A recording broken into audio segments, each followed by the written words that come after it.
Islampur police জেলা police প্রশাসনের উদ্যোগে পথ নিরাপত্তা সপ্তাহ উপলক্ষে শুক্রবার আয়োজিত হলো নানান কর্মসূচি। এই উপলক্ষে এক র্যালি শহরের বিভিন্ন এলাকার পথ পরিক্রমা করে। পুলিশ আধিকারিকদের পাশাপাশি বিভিন্ন স্কুলের পড়ুয়ারা অংশ নেয় এই র্যালিতে। পরে ইসলামপুর মুক্ত মঞ্চে এক সচেতনতামূলক নাটকের আয়োজন করা হয়। উপস্থিত ছিলেন রাজ্যের মন্ত্রী গোলাম রাব্বানি, পুলিশ সুপার জবি থমাস, মহকুমা শাসক প্রিয়া যাদব সহ অন্যান্য আধিকারিকেরা উপস্থিত ছিলেন এদিনের কর্মসূচিতে।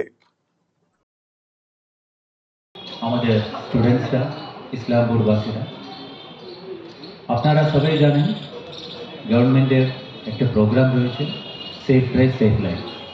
এটা আমরা লাস্ট 8 বছর ধরে চলছে। আমাদের মাননীয় মুখ্যমন্ত্রী ম্যাডামের নির্দেশে 2016-এ এটা আমরা স্টার্ট করেছি, আমাদের গভর্নমেন্ট স্টার্ট করেছে। লাস্ট 8 ইয়ার্স আমাদের অনেক অ্যাচিভমেন্ট হয়েছে। অ্যাক্সিডেন্ট দিকে হয়, ইনফ্রাস্ট্রাকচার দিকে। Second leading cause of death ওটা তো রোড ট্রাফিক অ্যাক্সিডেন্টই আছে। আমরা ভাবছেন ক্যান্সারের লোক বেশি মারা যাচ্ছে, আমরা ভাবছেন অন্যান্য রোগের লোক বেশি মারা যাচ্ছে।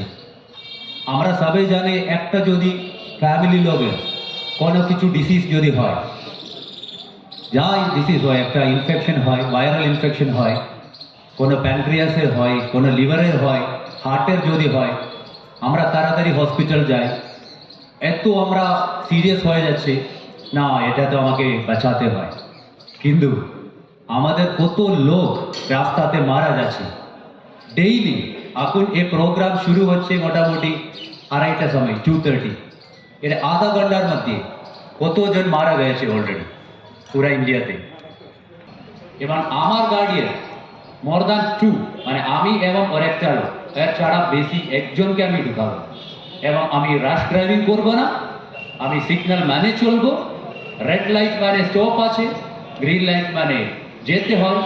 এই প্রিন্সিপালগুলো আমাকে যদি ফলো না করলে, যা সোসাইটিতে ডিসিপ্লিন থাকে, যা সোসাইটিতে রুল মেনে যারা কাজ করে, ও সোসাইটিতে অ্যাক্সিডেন্ট কম থাকবে।